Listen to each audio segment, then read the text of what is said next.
Magaupod ang mga kabayan black sa Trillion Peso March kon White Ribbon Movement subong adlaw bilang pagpanawagan sa transparency, accountability kag pag-untat sang korupsyon sa gobyerno.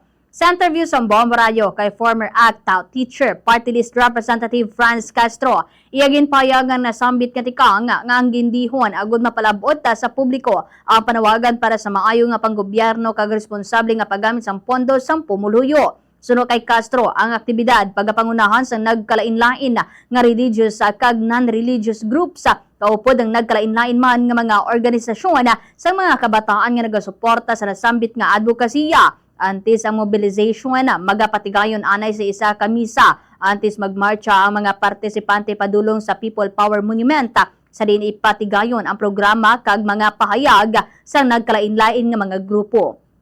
Nagalaom ang natungdan nga pinaagi sa Trillion Peso March, mas mapabaskog ang tingog sa publiko kag mas mapabatyag ang ila panawagan para sa ikaayo sang pungsod.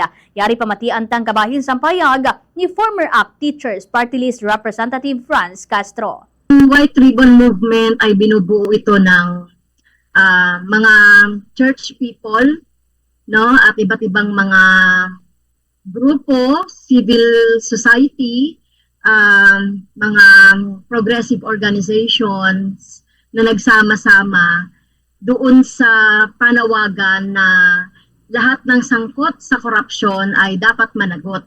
So, ang ibig sabihin ay mula kay President Marcos pababa hanggang kay Sara Duterte, pababa ay dapat managot. Lalong-lalo na doon sa, so syempre alam naman natin yung kay Sara Duterte, di ba, sa impeachment trial, tapos yung mga kongresista, politiko, mga senador, at iba pang mga mga nasa agency, concerned agency na sangkot sa korupsyon.